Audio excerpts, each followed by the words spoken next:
Hello viewers, আসসালামু আলাইকুম। কেমন আছেন সবাই? আলহামদুলিল্লাহ আমিও আপনাদের দোয়ায় ভালো আছি। আ আম আপ আমাকে আমার অনেক শুভাকাঙ্ক্ষী ভাইয়েরাই আছে বা জানতে চায় যে এদেশে ড্রাইভিং লাইসেন্স এক্সচেঞ্জের বিষয়ে। আমি এর আগেও একটা ভিডিও দিয়েছিলাম কীভাবে ড্রাইভিং লাইসেন্স এক্সচেঞ্জ করতে হয়, কীভাবে কী করতে হয়, কী ডকুমেন্ট লাগে সবকিছু নিয়ে। তবে অনেকে জানতে চাচ্ছে নতুন বা আপডেট কী আছে এই নিয়ে। তো ঠিক আছে, আমি আপনাদের নতুন করে আবার আপডেট দিচ্ছি। সেটা হচ্ছে প্রথমত আপনাকে ড্রাইভিং লাইসেন্স এক্সচেঞ্জ করতে গেলে আপনাকে অবশ্যই এদেশে টিআরসি কার্ড থাকতে হবে। আর আপনারা যারা বাংলাদেশ থেকে নতুন ড্রাইভিং লাইসেন্স নিয়ে আসবেন, তারা অবশ্যই নন প্রফেশনাল ড্রাইভিং লাইসেন্স নিয়ে আসবেন। আমার কথাটা খেয়াল রাখবেন, নন প্রফেশনাল ড্রাইভিং লাইসেন্স নিয়ে আসবেন। আনার পর আপনারা যখন এখানে কার্ড পেয়ে যাবেন, তখন আপনারা ড্রাইভিং লাইসেন্সটি এক্সচেঞ্জের জন্য আবেদন করতে পারবেন।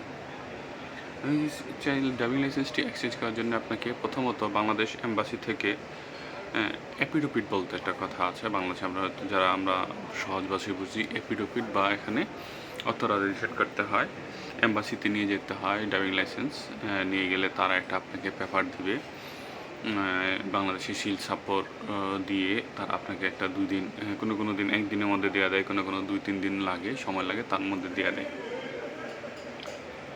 এগুলি এনে আপনি অনলাইনে অ্যাপ্লাই করবেন। অনলাইনে যা ডকুমেন্ট আছে আপনার, প্রথমত আপনাকে তো এদেশে টিআরসি কার্ড সাবমিট করতে হবে, অথরাইজেশন পেপার দিতে হবে, তারপর আপনাকে ড্রাইভিং লাইসেন্সের কপি একটা অনলাইনে জমা দিতে হবে, এবং মেডিকেল করতে হয়। মেডিকেলটা হচ্ছে গিয়ে আপনার চোখের পরীক্ষা, চোখের পরীক্ষা করতে হয়। এটা আপনারা অনলাইনে যখন অ্যাপ্লাই করবেন তখন তারা দিবে, এবং সেই অনুযায়ী সেই পেপারটা সাবমিট করতে হয়। অ্যান্ড দেন আপনি যখন সব কিছু হয়ে যাবে, আগে কি হইতো, আমি যখন ড্রাইভিং লাইসেন্স ইউজ করছি তখন আমি অ্যাপ্লাই করার সময় আমি কোন আইএমটিতে দিব, কোন জায়গাতে দিব সেটা সিলেক্ট করার পরে ওইখানে অ্যাপয়েন্টমেন্ট নিতাম, নেওয়ার পর আমি সব কাগজপত্র নিয়ে নিতাম। 2-3টা যখন মেল আসতো তখন আমাকে তারা কনফার্মেশন দিত যে আমি যে আইএমটিতে অ্যাপ্লাই করেছি ওইখানে আমার ডেট দিত, মানে অ্যাপয়েন্টমেন্ট যেটা বলে অ্যাপয়েন্টমেন্ট দিত।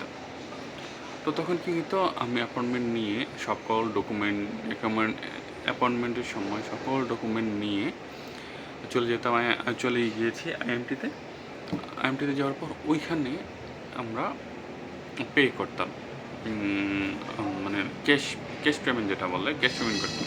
কিন্তু এখন হচ্ছে কি, এখন অনলাইনেই সাবমিট, আপনি যখন অ্যাপ্লাই করবেন তখনই আপনাকে তা পে করে দিতে হবে। সেটা 30, 35 বা 27 ইউরো যতই বলেন, যেটাই বলেন, এটা এখন আগেই আপনাকে পে করে দিতে হয়। আগের মতো আপনি গিয়ে আইএমটিতে যাওয়ার পর আপনি ফিটা দিবেন সেটা না। এখন আপনাকে যখন আপনি অ্যাপ্লাই করবেন তখন আপনাকে দিয়ে দিতে হবে। তো এই নতুন আপডেটটা হচ্ছে এটাই। আপনারা অনেকে হয়তো ঘাবড়ে যাচ্ছেন যে নতুন আপডেটটা কী, এটা নিয়ে। নতুন আপডেটটা তেমন কিছু না। আপনি সব আইএমটির জন্য আলাদা একটা প্ল্যাটফর্ম তৈরি করা হয়েছে। যেমনটা ছিল আগে তার থেকে একটু ব্যতিক্রম, তবে সব কিছু একই রকম। শুধুমাত্র পেমেন্টের বিষয়টা একটু ডিফারেন্ট। আগে পেমেন্ট দিতাম আমরা যে আইএমটিতে গিয়ে আমরা কাগজপত্র সাবমিট করতাম ওই আইএমটিতে, কিন্তু এখন হচ্ছে আপনি অনলাইন অ্যাপ্লাই যখন করবেন তখনই আপনাকে পেমেন্টটা করে দিতে হবে। তো তাছাড়া তেমন কোনো কিছু নাই। তবে এখানে ইম্পর্টেন্ট কিছু কথা আছে, আপনারা আমার ভিডিওটা পুরোটাই দেখেন, তাহলে বুঝতে পারবেন। প্রথমত বাংলাদেশ থেকে আপনি যখন লাইসেন্স নিয়ে আসবেন তখন আপনি অবশ্যই নন প্রফেশনাল ড্রাইভিং লাইসেন্সটা নিয়ে আসবেন, এটা হচ্ছে মেইন কথা।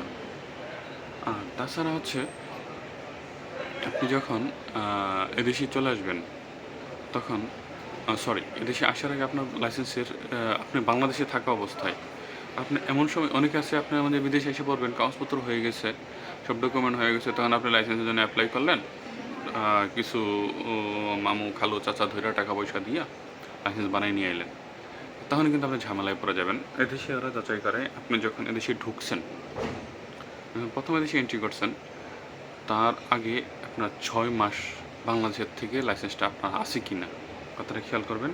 মনে করেন আপনি আজকে 11 তারিখে দেশে ঢুকলেন, তার আগে মানে 6 মাস আগের থেকে আপনার লাইসেন্সটা মেয়াদ আছে কি না সেটা তারা খেয়াল করে। যদি 6 মাস আগে আপনার মেয়াদ না থাকে তাহলে কী করবে, আপনাকে তারা এদেশে যখন আপনি যখন আসবেন, আসার পরে যখন আপনি যখন লাইসেন্সের জন্য অ্যাপ্লাই করবেন, সব কিছু করবেন, তখন তারা আপনাকে একটা প্র্যাকটিক্যাল ধরায় দিবে। কথাটা বুঝেন? প্র্যাকটিক্যাল ধরায় দেওয়া মানে উদ্দেশ্য হচ্ছে আপনাকে তারা সন্দেহ করবে যে আপনি হয়তো বা অবৈধ পথে লাইসেন্সটা বানিয়ে আনেছেন, এমনটা হয়। তো সেক্ষেত্রে কী হয়, আপনাকে তারা প্র্যাকটিক্যাল দিবে। আপনি এদেশে যতই আপনি বাংলাদেশে গাড়ি চালান বা অন্য কোনো দেশে থেকে ওইখানে গাড়ি চালায়া তারপরে দেশে আসছেন, এদেশে নতুন আপনার তো একটু অসুবিধা হবে, এটা তো মানেন নাকি? তারপরে একটা আমাদের বাংলাদেশে হচ্ছে লেফট সাইড রাইট সাইডে একটা বিষয় নিয়ে এখানে একটু ঝামেলা হয়। তো সেক্ষেত্রে আপনাকে তারা প্র্যাকটিক্যাল ধরায় দিবে, এবং প্র্যাকটিক্যাল ধরায় দেওয়ার পর আপনাকে প্রথমবার, দ্বিতীয়বার, ২ বার আপনাকে তারা সুযোগ দিবে। দ্বিতীয়বারও যদি আপনার প্র্যাকটিক্যালে যদি আপনারা উত্তীর্ণ হতে না পারেন, তাহলে আপনার এই বাংলাদেশের ড্রাইভিং লাইসেন্সটা দিয়ে আপনি আর লাইসেন্স করতে পারবেন না, এদেশে এক্সচেঞ্জ করতে পারবেন না এই লাইসেন্সটা দিয়ে, টোটালি শেষ। তখন আপনাকে কী করতে হবে, তাদের স্কুলে ভর্তি হতে হবে ৮ মাসের জন্যে। তারা হয়তো সপ্তাহে ২ দিন বা ৩ দিন আপনাকে ক্লাস দিবে। তারপর শিখবেন, শেখানোর পর তারপর আপনাকে তারা প্র্যাকটিক্যাল দিবে। তখন সব কিছু করার পর আপনি এখান থেকে ডিরেক্ট পর্তুগিজ লাইসেন্স পাবেন, এক্সচেঞ্জ না করে। আমরা যেটা সহজে বাংলাদেশ থেকে এনে এখানে এক্সচেঞ্জ করতে পারি। এটা হচ্ছে একটা কথা। আরেকটা কথা হচ্ছে, অবশ্যই ফার্স্ট কার্ড থাকা অবস্থায় আপনার লাইসেন্স এনে এক্সচেঞ্জ করবেন। সেকেন্ড কার্ড যদি আপনার হয়ে যায়, ফার্স্ট কার্ডের মেয়াদ শেষ হয়ে গেলে আপনি যদি ড্রাইভিং লাইসেন্সটা এক্সচেঞ্জ করতে যান, তাহলে আপনি ড্রাইভিং লাইসেন্স পাবেন না, আটকে দেয়। তখন তার ডিরেক্ট প্রশ্ন করে যে ফার্স্ট কার্ড যখন পেয়েছো তুমি, তখন তুমি এখানে ড্রাইভিং লাইসেন্স কেন এক্সচেঞ্জ করো নাই, এখন কেন করতে আসছো? তো সেই ক্ষেত্রে ভাই, সেকেন্ড কার্ডের জন্য আপনারা যারা ড্রাইভিং লাইসেন্স নিয়ে আসবেন বাংলাদেশ থেকে, সেকেন্ড কার্ডের জন্য অপেক্ষা করবেন না, ফার্স্ট কার্ডেই আপনারা এক্সচেঞ্জ করে নেবেন। আর যারা লাইসেন্স একবারে আনবেন না, দেশে নতুন শিখবেন, নতুনভাবে লাইসেন্স করবেন, তাদের জন্য এটা ভিন্ন কথা।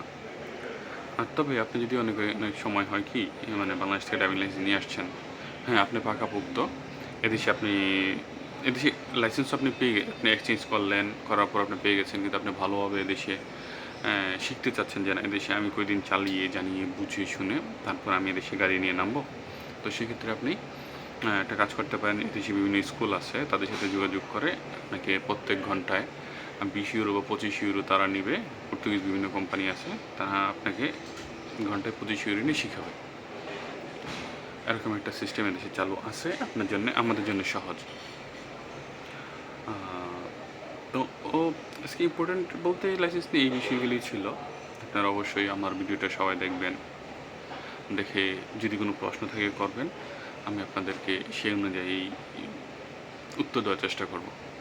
তো সেই পর্যন্তই, আজকে এই পর্যন্তই। আপনারা ভালো থাকেন, সুস্থ থাকেন, আমাকে সাপোর্ট করেন। আল্লাহ হাফেজ।